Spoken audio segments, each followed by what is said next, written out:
Well, US Defence Secretary Lloyd Austin is travelling to Israel to push for Israeli leaders to scale back the war. Joining us live now, former White House Chief of Staff Mick Mulvaney. Mick, it is good to see you. Thank you for your time this morning. So, is there an increasing expectation now that Israel is going to need to get busy with wrapping up before it loses even more international support?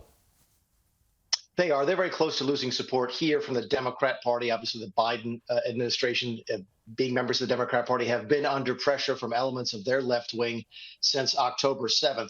The Biden response has been very, very good. It's been well received on a bipartisan basis, but there have been cracks within the Democrat Party from almost the very beginning. And you're starting to hear the language change already. You're hearing both the Secretary of State and the National Security Advisor talk about wrapping things up, talk about changing the strategies and so forth. So, yeah, and I think the Israelis recognize that. It's no secret. So the initial response has been very good. It's going to change here shortly. I think everyone expects that.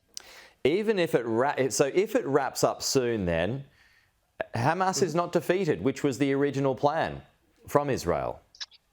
Yes and no. I think that's fair. And I think the discussion is going to be, okay, how can Israel continue to proceed to insulate itself against Hamas or to remove Hamas without sort of going against what many governments around the world think is indiscriminate bombing and so forth. These videos that have come out about the tunnel, I think, are very dramatic. I think they've come out for a good reason, just to try to explain to people around the world how advanced and sophisticated Hamas was. It's not a group of folks sort of throwing Molotov cocktails. It's a real military force. And I think there'll be a PR battle that goes forward. I just think that, Peter, that the strategies are going to change from a large scale type of operation to a smaller scale.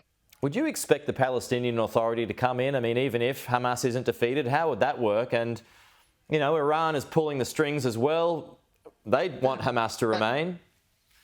Hamas is there for a reason. Keep in mind that the Hamas is the last democratically elected leadership group in Gaza. They beat the Palestine Authority 15 years ago. So it's not like you sort of walk right in and take over and everything will be fine. No, this is going to be very, very bad for a long period of time.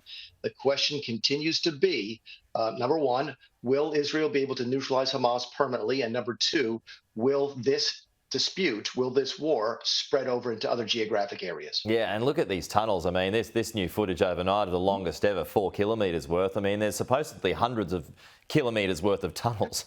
I mean, look how well fortified they are. I mean, is there any way of knocking them all out? I don't think there is.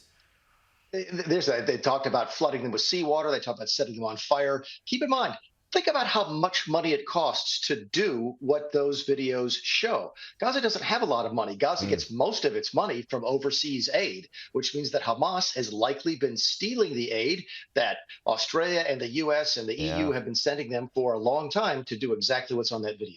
That is true. Mick Mulvaney, good to see you. Thank you so much. We will talk to you again soon. Thanks,